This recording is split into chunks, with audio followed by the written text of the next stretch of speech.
What's up, guys? Welcome back to the channel. It's your boy Cowdy5.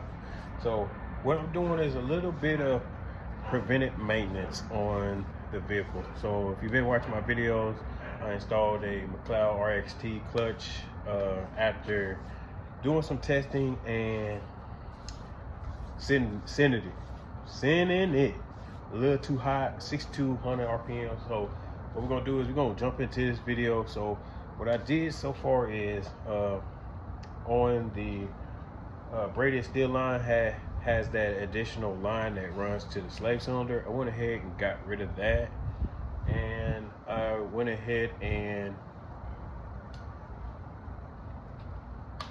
pulled the fluid out of the master cylinder again. We did it once at the shop, now we're doing it again, and I just want to show y'all how dark this is. So this is what I got out of the reservoir. So what we're gonna do is we're gonna put some new .4 fluid back in there and pump the system up. Then I'm just gonna show y'all how I route the line, and I'm not gonna get into how to bleed the clutch, how to pump the clutch up.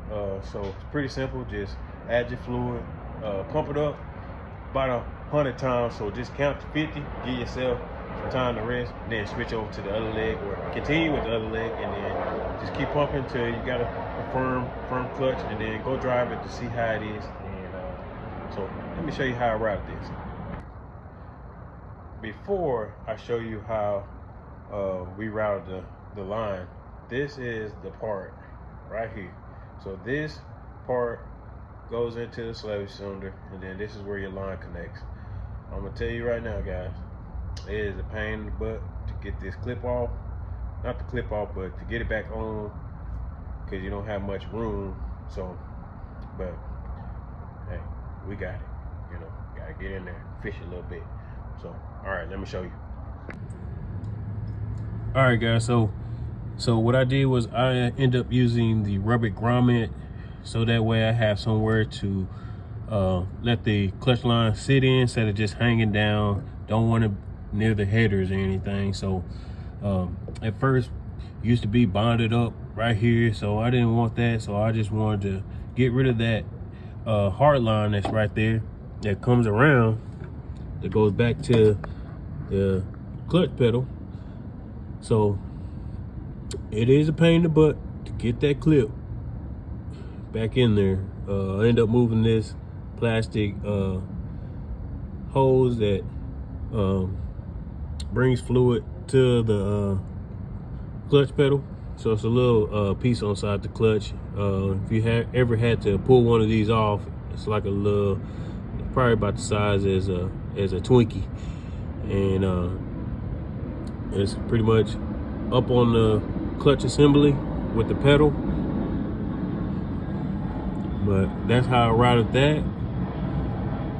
That way you don't have it all tangled up sitting in the back.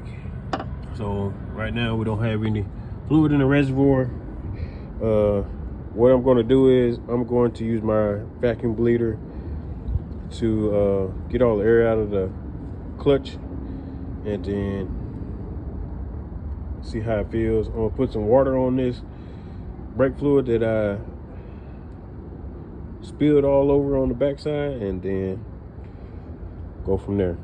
But if y'all been watching my videos, I appreciate y'all staying locked in.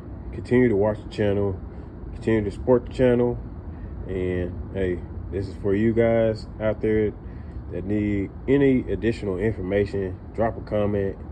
You know, feel free to ask all the questions in the world. There are no dumb questions. So I appreciate y'all, and remember, trust the process and keep believing.